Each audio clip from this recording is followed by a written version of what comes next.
Hi, welcome back to my channel, Bex Quest. Thank you for joining me for week 5 wrap up. Now, what did I do in week 5?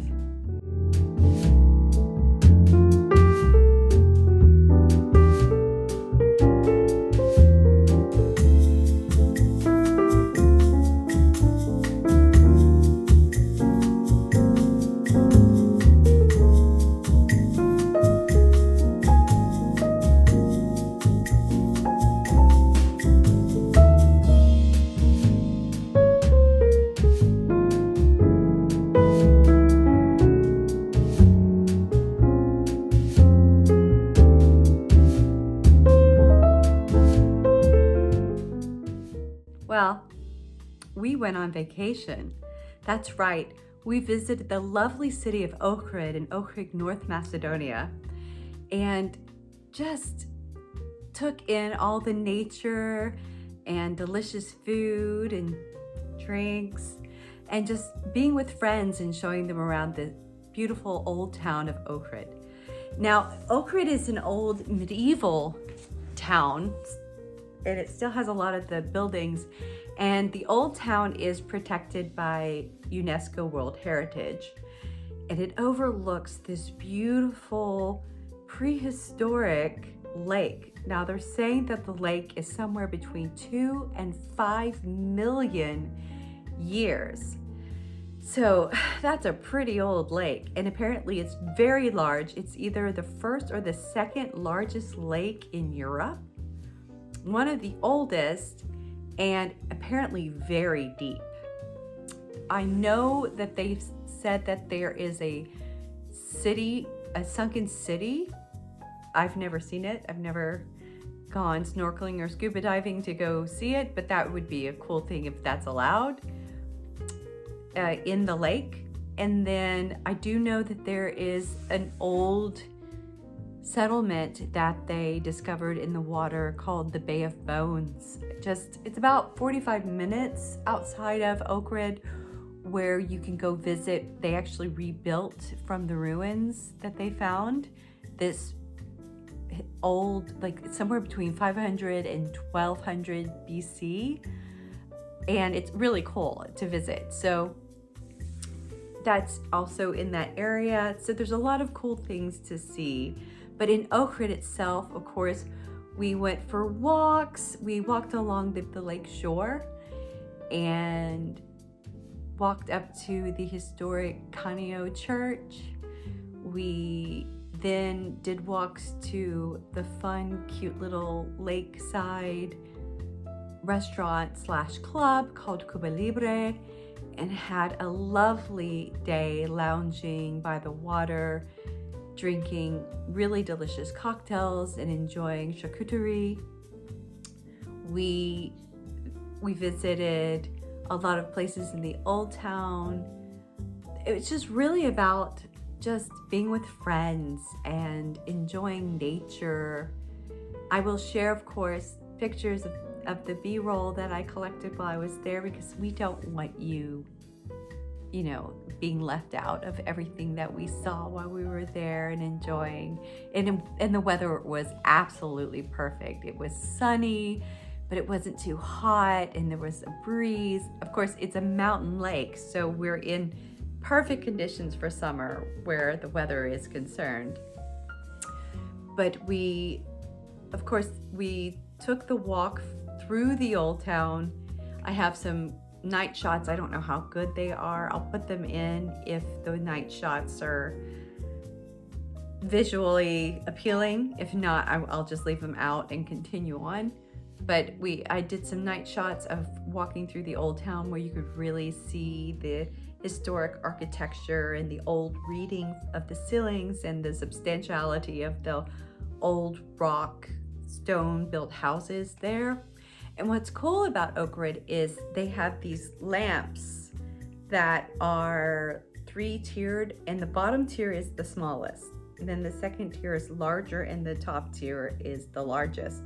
And basically what I was told is that's based on family, on generations. So the smaller is the first little house that the first generation lived in, right? And so, which would be basically eventually the grandparents' generation. So there's the first house where the family starts, and as the family gets bigger and they have their kids, they built the second house on top. And so it's bigger because you have more people living there. And then from there, you have even the bigger one for the third generation for the family to live, and it expands because your family expands. So I think that's a really cool idea when it comes to family and sharing all of these ideas. Then what else did we do? Then I have some lovely daytime shots walking through the similar area so you can see the comparison from night to day, and experiencing these walks that we took through nature and through the old town and along the lake coast, where we really got to enjoy just all the scenery and the beautiful flora and fauna that are growing around there, and the beautiful wood planked, they made a boardwalk along the lake where it's over the water, and then it goes onto the rocky concrete shores that they created around that area, so people could really lay out and enjoy the space. And as you see, yes, we wandered up and we meandered up to the Conio Church, which is this main attraction in this area for people to visit. It's really old. It's Byzantine, however you want to say that. And you get to see the beautiful historic side of it. It's so small and they don't allow filming inside. However, I got some of the outside and of course the views from the area overlooking all of Lake Ohrid. It's really, really beautiful. What did I do in regards to exercise and training for week 5? So week 5 included no training days except for walking. I got tons of walking in on the week leading up to the part of the week where I was not on vacation. So leading up to leaving for our trip to Ohrid, but no training because remember how I told you I had that flare up in my legs and feet again? So I recovered, and I'm so glad I did because I was worried I wouldn't be able to walk around on vacation. And what's really nice is I was actually able to wear shoes other than just my training shoes that I've been wearing a lot of lately. I was actually able to wear cute little espadrilles, little canvas loafers, and my cute little sandals. Thankfully they're cushy and they've got a wedge. But I was able to feel, pretty and human and not 80 years old. No, not even 90 years old, 95, 105 years old, walking around. So we recovered. It was really hard, but I listened to my body. And also the work week was extremely busy and fully packed. So I was at work a lot this week and accomplishing end of the year projects that needed to be done before the summer hits. Because in Europe, once July hits and August, if you've ever been to Europe in the summer, everybody's on vacation. Everything shuts down. The season is done. There are some tourist things you can do, but really a lot of offices and schools and artistic houses are closed for the summer, except again for the tourists. So if you've ever tried going to Italy and getting anything done in the summer, good luck with that. But yeah, so finishing the end of the year for the week and then going on my little vacation. And so the working out didn't happen. However, my eating was really smart. No eating out because I knew that we'd have no choice really but to eat out when we were on vacation, because the room that we booked, of course, has only a refrigerator, not a stove. It's not an apartment, so we didn't have anything where we could cook to feed ourselves. So we knew we would be eating at restaurants. And so the eating leading up to right before we left for vacation was just all homemade, organic food that met my macros, high protein. So the eating was really, really good. Again, that's why it was easy to balance it out as the week progressed into the vacation, where I would be able to, enjoy my vacation and eat whatever I want. However, I also didn't eat like an asshole on vacation. I was pretty smart. I didn't eat a bunch of junk food. I allowed myself every now and then maybe a fry here or there. Like, I do love a French fry, but I didn't go hog wild and eat nothing but French fries the whole trip. I had, one of my favorites is sarma, and there's two types of sarma. There's the sarma that the Balkans generally do, which is basically stuffed cabbage rolls. And then there's the sarma that is more the Turkish style, which is also called dolma, and it's the grape leaves, stuffed grape leaves with like meat and rice.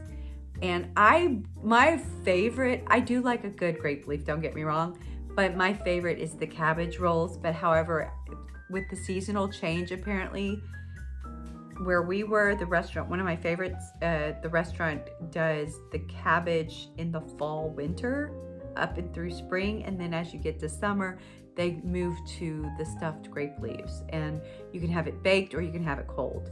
And if I had known that the grape leaves were going to be in the sarma dish instead of the cabbage, then I would have had them cold, because in summer, cold grape leaves, stuffed grape leaves, delicious.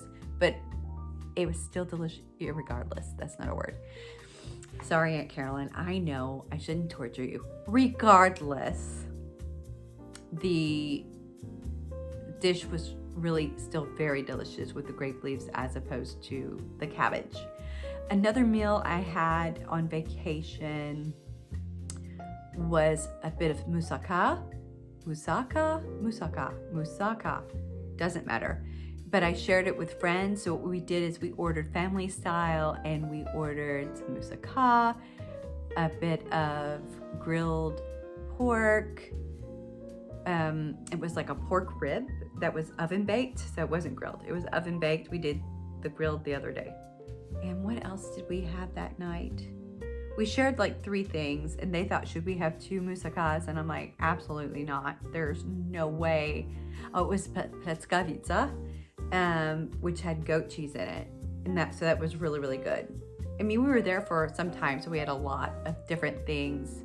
Zucchini, lots of zucchini and eggplant. And they have this salad that's called shopska, which has cucumber, tomato, onion, and like paprika. It's the peppers of that area. They're very similar. The ones they served were very similar to what we would call banana peppers in the US. It was really good. And then they grind this sheep cheese over, then it's finely grated over it, and it's so delicious. You don't need anything. It's just the juices and the mix of it. So good. And of course, they get served fresh bread a lot of times with it. I didn't have any fresh bread, obviously. What else did I have? I already talked about the charcuterie board we shared at Cuba Libre. That went during the day. It was really nice to do family style, a lot of things. I did eat in the morning when we would go for breakfast. A lot of times I would just order an omelet. And one of the places we would go offers chicken ham, which is basically ham made with chicken meat, which is a nice lower fat option for protein. And so they would serve it with whatever. You could have yellow cheese or white cheese, which I assume the white cheese is always the sheep cheese, and the yellow cheese is like a type of cow cheese. It's the way it melts, it's a lot akin to American cheese, but it's not. It's real cheese as opposed to the fake plastic stuff we get used to in the US. So yeah, I had omelets a couple of days where it was, the cheese and the ham and the eggs. So it was really, really nice. And coffee, I love coffee. And so we had a lot of good coffees while there. In fact, sometimes my coffee was my dessert. I would treat myself to have a coffee. Did I eat any desserts? Not really. I don't think I had any sweets on this vacation besides cocktails, which is enough sweet.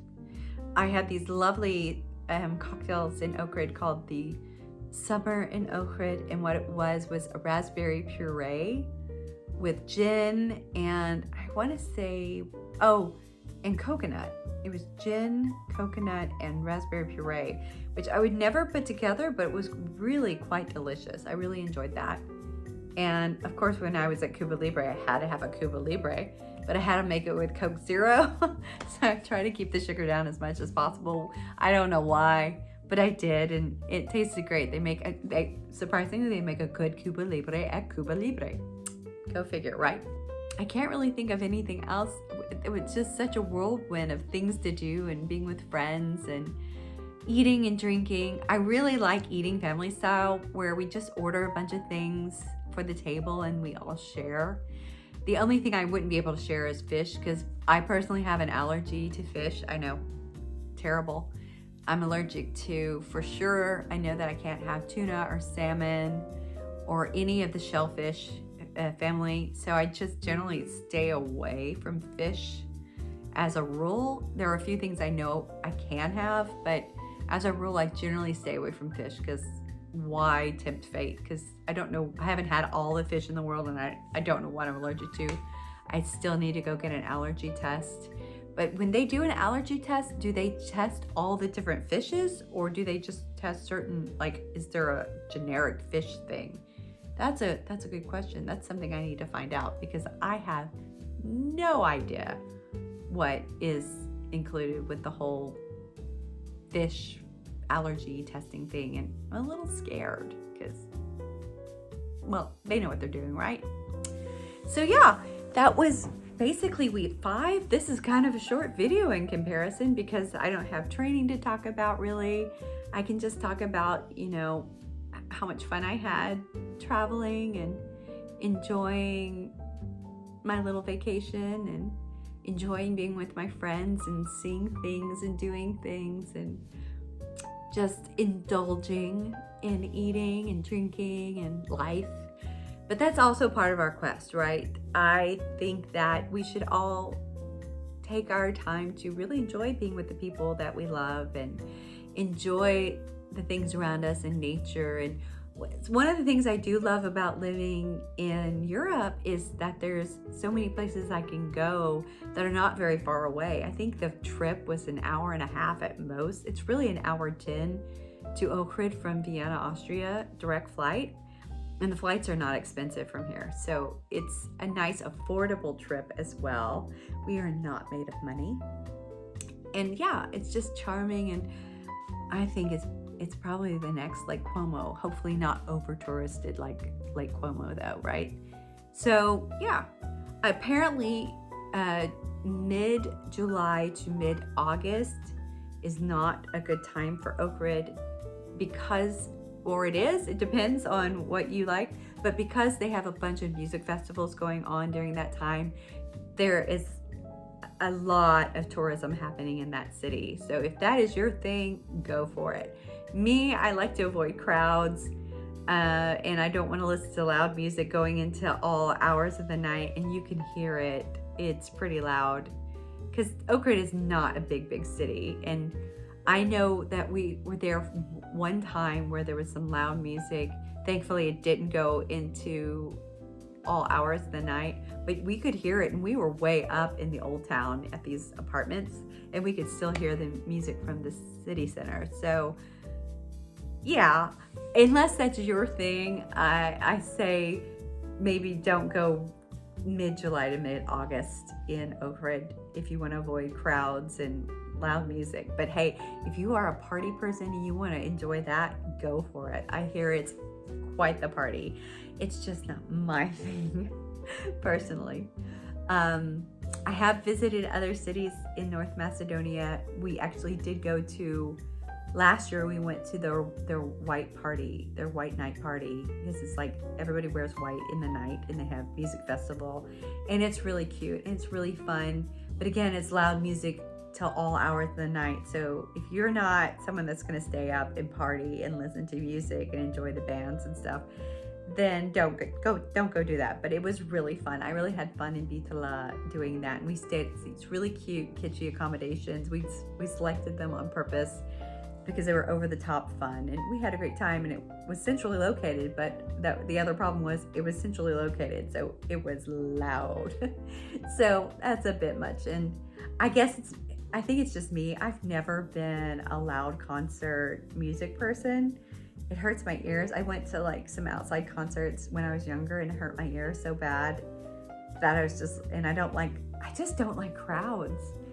I don't like to be in crowds, which is weird because I've lived in New York City. I've lived in cities a lot in my adult life, and I like cities, but I just don't like being crammed in crowds if I can help it, and especially when it's like loud music happening and a lot of drinking. It's just not my aesthetic, I'm more of a chill, relax, hang with friends kind of girl, not a big party person for myself. So yeah, basically that's the week 5 wrap up. Progression has been great, damage minimal. I think it's because not only did I not really eat like an asshole, and even though I had some alcohol, overall with all the walking and being good to my body and recovering and sleeping, resting well, taking my vitamins, overall it's been a really nice balance.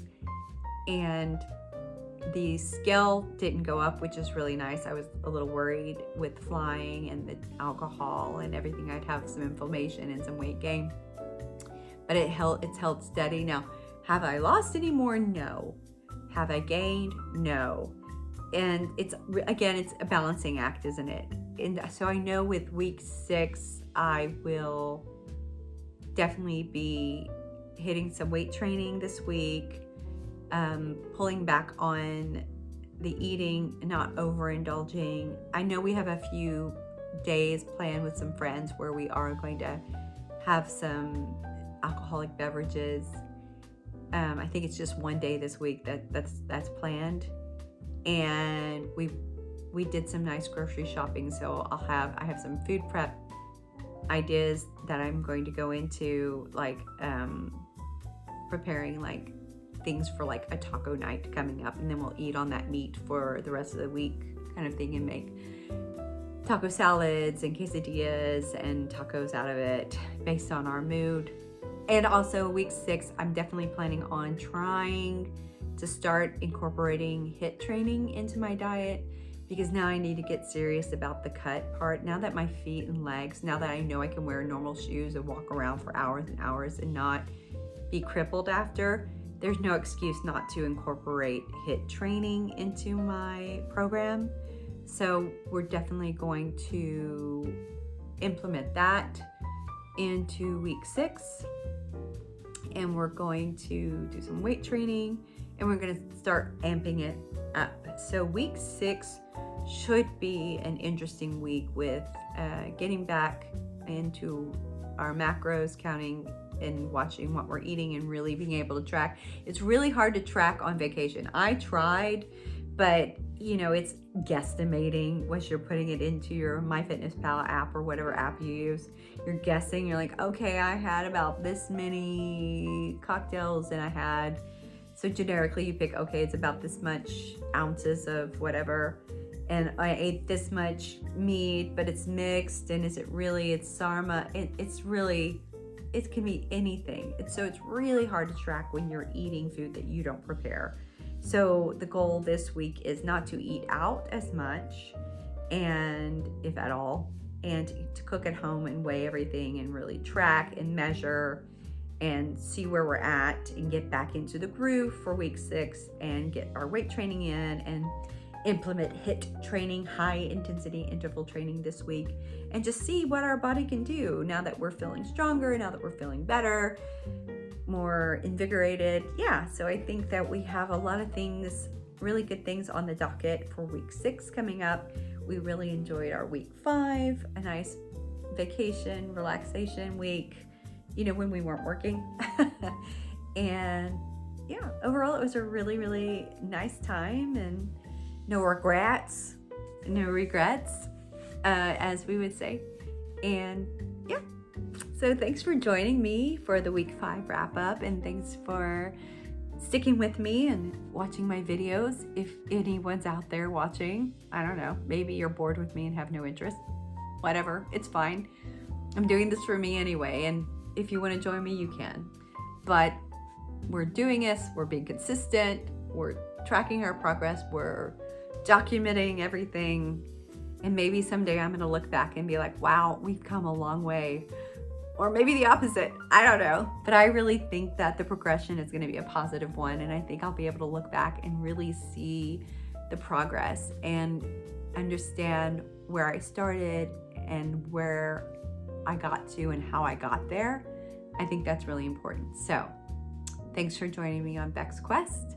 Don't forget to like, and if you're not subscribed, subscribe, and maybe leave me a comment. Let me know what you think, and is there anything that you would like to know that I perhaps have left out, or any questions about my training or my nutrition plan. I will try next week, in week 6 when I do training, to be more specific about maybe what my training is. So I'll talk about that. Hopefully I'll remember, and discuss anything that you might have questions about. So feel free to drop me a comment, but don't forget to like and subscribe to Beck's Quest. Thanks again, guys. Thank you so much for joining me, and I hope that you are having a wonderful, beautiful time in life. And if not, then do something about it. You get out there and you make a change and do something good for yourself and enjoy things and enjoy life. Okay, thanks for joining me. Bye.